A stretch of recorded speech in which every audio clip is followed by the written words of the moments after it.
Oi, gente, tudo bem? Meu nome é Ana Clara, sou estudante de medicina e hoje o assunto vai ser sobre asfixia. Bom, basicamente, asfixia, eu acho que ela vem do grego, não me lembro se é do latim ou do grego, mas eu acho que é do grego, que significa sem pulso, basicamente. Asfixia, o paciente ele morre porque não tem ar, né? Mas não é só ar, né? É alguma coisa que vai fazer o paciente ter uma apneia em si, né? Então, a gente classifica a asfixia em puras e asfixias complexas, no caso. O que seriam asfixias puras? Asfixias puras, ela é qualquer coisa que vai estar... O problema vai ser basicamente nas vias aéreas.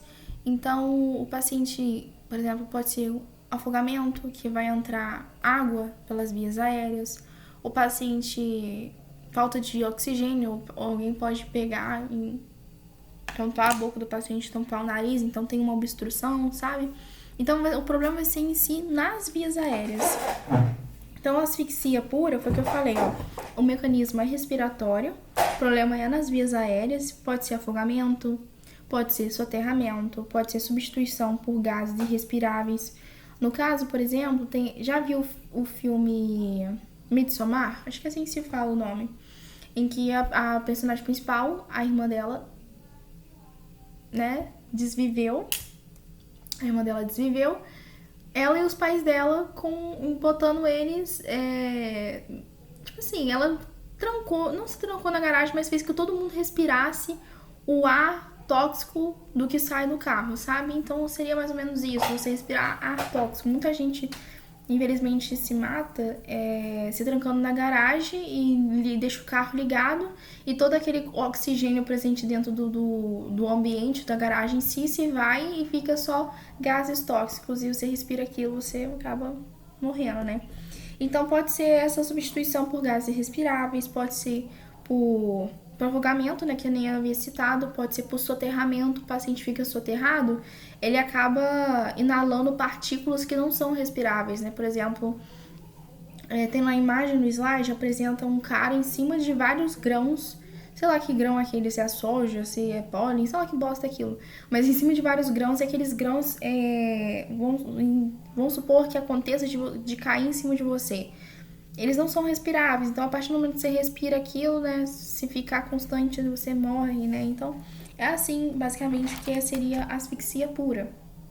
Agora, a asfixia complexa ela pode ser chamada de complexa ou pode ser chamada de asfixia mista, que é basicamente vai envolver o mecanismo respiratório, né, a mesma coisa igual a asfixia pura, mas também pode envolver um mecanismo nervoso, pode envolver um mecanismo vascular, por exemplo, que a gente tem. Eu vou falar de cada uma, os exemplos de cada uma delas logo já. O pescoço, ele é o único que, vamos dizer assim, que vai ter esse mecanismo misto, né? Esse mecanismo complexo que a gente tem. Então, ele pode ser respiratório, pode ser nervoso e pode ser vascular que a gente tem. Então, vamos entrar primeiro com a asfixia pura que a gente tem. Vamos falar primeiro do que seria o afogamento, né? Afogamento, gente, pelo amor de Deus, né? É presença de água nas vias aéreas, né? Então, é substituição de ar por meio de algum líquido. O soterramento, no caso foi que eu falei, é a substituição de ar por meios sólidos purulentos, né? Que não respiráveis em si. Aí eu dei o exemplo, grânulos é um meio sólido não respirável, que eu acho que aquele cara lá na imagem tá em cima de vários grânulos. Então, a gente tem o afogamento, que é a substituição de ar por algum meio líquido. A gente tem o soterramento, que é a substituição do ar também por meios por meios não respiráveis, né, por sólidos não respiráveis em si. E a gente tem também, no caso, gases irrespiráveis, que no caso seria o CO2, né? Aí eu dei o exemplo do confinamento em caixão. Deus me livre e guarde, mas você enterra ou acontece de você ser enterrado vivo, né, gente?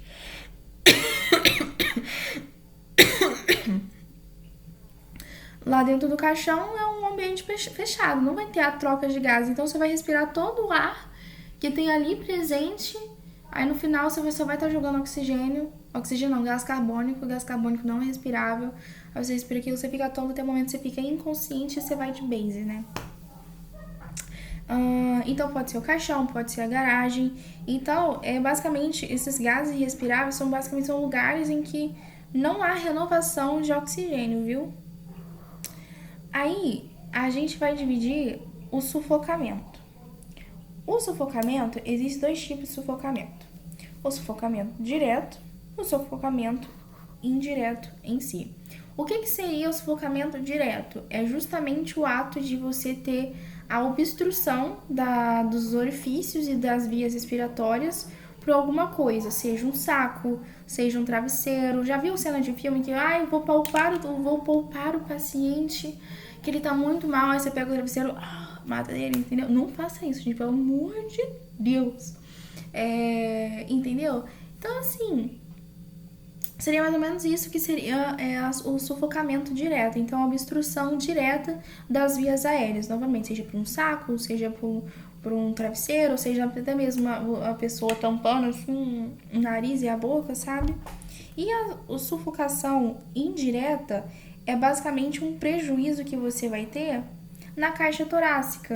Então, é alguma coisa que vai estar pressionando a sua caixa torácica que impede que ela expande adequadamente para você receber essa quantidade suficiente de ar para você respirar. Então, em casos em que já viu quando tem também muito filme, série, tem, sei lá, vamos supor, um tsunami, aí tá todo mundo na paz, assim, aí vem a onda, assim, aí todo mundo começa aquela correria, aí você vê os outros pisando em cima dos outros, assim, e tem gente que morre, por quê, né, gente?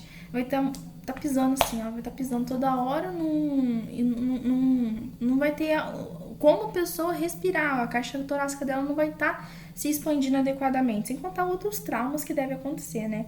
Então, então a asfixia completa é justamente...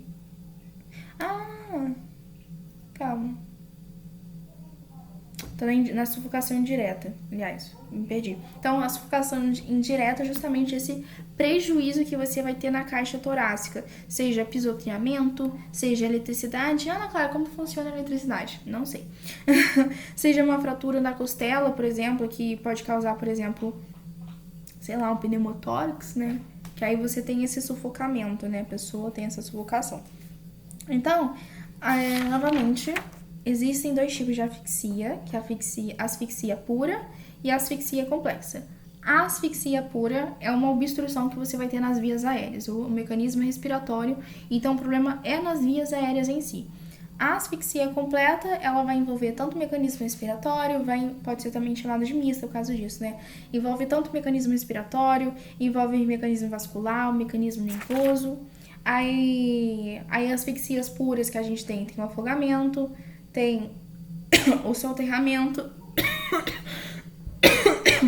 tem os gases irrespiráveis e tem justamente esses 2 tipos de sufocamento, né? Sufocação indireta, uma obstrução direta que você vai ter das vias aéreas e dos orifícios, né, em si. E a sufocação indireta é alguma coisa comprimindo a sua caixa torácica, né? Na verdade, não é comprimindo, né? É diminuição dos movimentos da caixa torácica. O termo seria mais correto em si. Agora, isso as puras. Então, se tá lá na prova,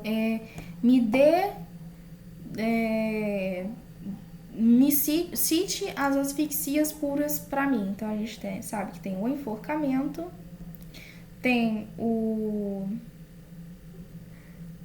soterramento, tem... Antes que vocês perguntem, eu não tô escrevendo flashcard não, tá, gente? Tô escrevendo um papel aqui aleatório, que não é nem resumo. Só tô escrevendo papapá, tá, entendeu? Então, enforcamento, soterramento, o que a gente falou? Sufocamento, né? E o sufocamento indireto e o sufocamento direto, além do mais os gases respiráveis que a gente tem. Então, a gente tem 1, 2, 3, 4. Se contar o sufocamento direto e indireto, como 1 é 4. Se eu contar separado, é 5. Aí, vamos entrar, então, na parte da asfixia completa. Deixa eu ver um negócio aqui. Tá. A asfixia completa, ou se não, mista. Aqui, no caso, a gente vai ter ou um enforcamento, a pessoa vai ser enforcada, Então, a gente tem tem o estrangulamento, 2 e 3, que é a esganadura. O enforcamento, ele acontece por um laço, né? E geralmente o laço, lembra que a gente falou isso sobre traumatologia forense em relação aos tipos de energia mecânica, que existe a energia mecânica ativa, passiva e mista? Então, aqui no caso, o objeto, o laço, né, o instrumento vai ser o objeto passivo, porque ele vai estar parado, e o corpo da pessoa vai ser ativo, porque a pessoa vai botar a cordinha no pescoço e ela, com o peso do corpo, a corda vai estar parada. O peso do corpo que vai sufocar a pessoa, entendeu? Então, o enforcamento é isso, com um laço, cuja ativação se dá pelo próprio peso da pessoa. Ou seja, a constrição cervical que aqui tem é passiva e o peso da pessoa é ativo, tá? O estrangulamento, ele já vai ser mais indícios de quesito de homicídio. Por quê? A gente, é claro que vai ter uma parte que eu vou diferenciar o que seria as características do enforcamento para o estrangulamento, porque isso é questão de prova.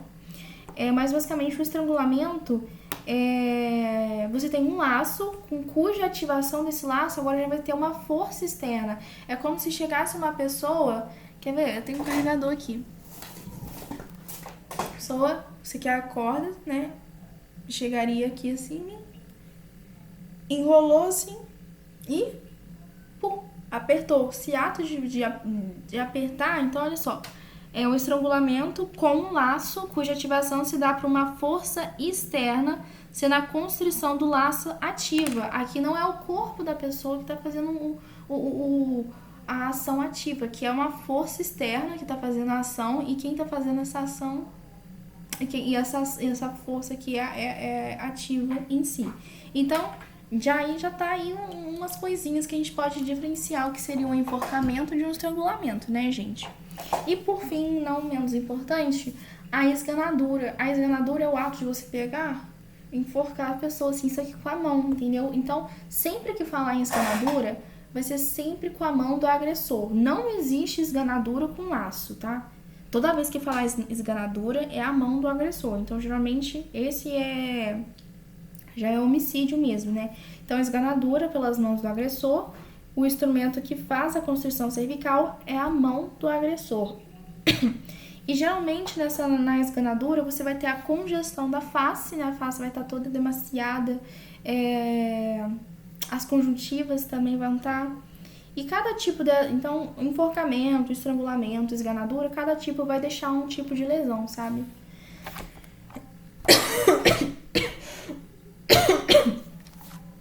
Existe uma coisa que a gente chama de estrangulamento antibraquial, que é basicamente mata-leão, tá, gente? Falou estrangulamento antibraquial, é mata-leão que a gente tem. E isso aqui, ó, soterramento em sentido amplo. Quando a pessoa acontece o seguinte, teve o deslizamento de terras, vamos supor, em algum lugar, e você encontra a pessoa, infelizmente, morta, soterrada, né? Aí você leva ela lá pra necrópsia, quero saber de o que ela morreu. Se foi asfixia direta, se foi asfixia indireta, o que ela morreu? Não, no caso, não tem como aqui saber, porque a gente até classifica como um soterramento amplo. Por exemplo, o paciente está soterrado, o que pode... Isso que eu falo no deslizamento de terra. Concorda comigo que pode ter acontecido dele ter respirado partículas irrespiráveis? Por exemplo, sei lá, partículas de terra ou sei lá o que outra coisa? Pode, tá bom.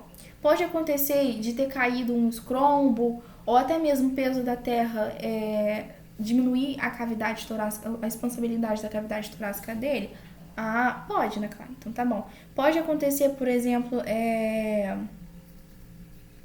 sei lá, de alguma coisa tá obstruindo a via aérea dele?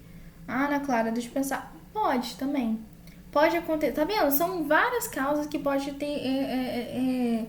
em relação a esse soterramento no sentido de deslizamento de terra. Então, a gente, quando isso acontece, não tem como você definir isso. Então, a gente fala que é um soterramento de sentido amplo, sabe? Aí apresenta os sinais de asfixia, né? Existem os sinais externos, visíveis a olho nu, assim, bater o olho assim por fora, sem precisar abrir o paciente. E os sinais internos. O sinal externo vai ser cianose, vai ser cogumelo de espuma, que é a presença tá certo, é isso mesmo. Que é a presença de, como que fala? De espuma na boca mesmo. Vai ter congestão da face, que nem havia citado. O paciente vai estar com exoftalmia, né? Que é o olho esbugalhado assim pra fora. Agora, interno, o paciente ele pode estar com uma congestão polivisceral, ou seja, muitos órgãos dele, vários órgãos dele, pode estar com congestão, pode estar demasiado, pode ter edema pulmonar, inclusive. O sangue pode estar escuro por causa da hipoxemia. Tem um tal de sinal que se chama sinal de Tardin, acho que assim que se fala, porque é francês, eu não explico francês não, tá? Que basicamente é petequias no pulmão em si. Aí foi o que eu falei. Existe a diferença de uma... Peraí, gente, deixa eu acender a luz aqui. Existe a diferença de enforcamento para estrangulamento. E é uma questão de prova, tá? Então, igual às outras lá anteriores, diferencia o que é orifício externo do orifício aberto, de entrada e de saída. Diferencie... Já nem lembro mais. Calma que eu vou voltar. Diferencie o que seria uma ferida cortante de uma ferida contusa, sabe? Essas coisas, então, a mesma coisa que vai ter aqui. Para a gente diferenciar o enforcamento de um estrangulamento numa constrição cervical. O enforcamento, o sulco, quando eu falo sulco, vai ser a linha, tá? No enforcamento, o sulco vai ser oblíquo ascendente. Lembra a mesma coisa que eu havia citado para diferenciar um suicida de um homicida? Que no homicida, o paciente vai ter o oblíquo ascendente para cima. A mesma coisa que vai ser aqui no enforcamento. Pensa. Peguei, vamos supor que eu, sei lá, fiz o nó, levantei para cima. Deus me livre, gente, nossa. Aqui, tá vendo? Olha só. A linha, vai ter uma linha oblíqua ascendente, vai estar subindo. E ela vai ser interrompida justamente por causa do nó. Então, o sulco ele vai ser interrompido por nó. Então, no enforcamento, você vai descrever o seguinte: sulco oblíquo ascendente e interrompido pelo nó. No estrangulamento não vai ter. Lembra que eu falei que o estrangulamento a pessoa vai lá e tá assim? Então, o estrangulamento é uma linha, vamos dizer, reta, né? Cadê? O estrangulamento é o sulco contínuo que a gente vai ter. Geralmente tem até mais uma passada de corda e não tem folga, por isso que não é oblíquo ascendente igual no enforcamento. Além do mais, no enforcamento você tem uma profundidade variável, porque, olha só, tá profundo, só que aí aqui vai ficando mais frouxo, né? Mais largo por causa do nó. Então a profundidade é variável. Aqui no enforcamento não além de ser um sulco contínuo, a profundidade é regular. Tem o sulco profundo, múltiplos sulcos, porque quando geralmente dá vários nós assim, aí não fica só com sulco, fica com vários, entendeu? E no caso do enforcamento, você tá acima da cartilagem tireoide, porque a pessoa pula, então geralmente fica aqui em cima. No enforcamento, é embaixo da cartilagem tireoide que a gente tem. Então tá lá. Dê as características do enforcamento já até esqueci, pro estrangulamento. O enforcamento, você vai ter o sulco oblíquo ascendente interrompido pelo nó. Você vai ter, o sulco vai estar acima da cartilagem tireoide. Vai ser um sulco com profundidade variável. E é isso. Agora no estrangulamento. O estrangulamento, você tem presença de mais de um sulco, você vai ter um sulco contínuo, a profundidade vai ser contínua também e vai ser abaixo da cartilagem tireoide. É basicamente essa que seria a resposta da questão, sabe? Agora sobre o afogamento, tem os sinais internos e sinais externos, né? Sinais externos, o paciente vai estar com espuma de cogumelo na boca também. Vai ter presença de fauna cadavérica. O que seria isso? Basicamente, quando o corpo está durante muito tempo na água, começa a vir os peixinhos e comer a carne dele, entendeu? Então, se tiver muito peixe em volta, você sabe que aquele corpo tá ali, ó, na água, tem um bom tempo. Para saber se foi um afogamento mesmo, vai ter presença de água na traqueia e no abdômen, né? Porque a pessoa vai engolindo a água. A pele vai ter a presença de pele anserina, que é a pele basicamente arrepiada, e maceração, que é a pele tá enrugada também. Então, sinais externos: cogumelos de espuma, pele anserina, pele macerada, não vai ter a maceração da pele e a ação da fauna cadavérica. Sinais internos vai ser líquido na traqueia, no abdômen, enfisema aquoso e manchas de Patalfi, sei lá o que é isso. Só líquido na traqueia e no estômago e enfisema. Tá ótimo a gente gravar. É isso, gente, o vídeo. Espero ter ajudado. Qualquer dúvida, deixa nos comentários ou me manda mensagem. Beijos, até a próxima.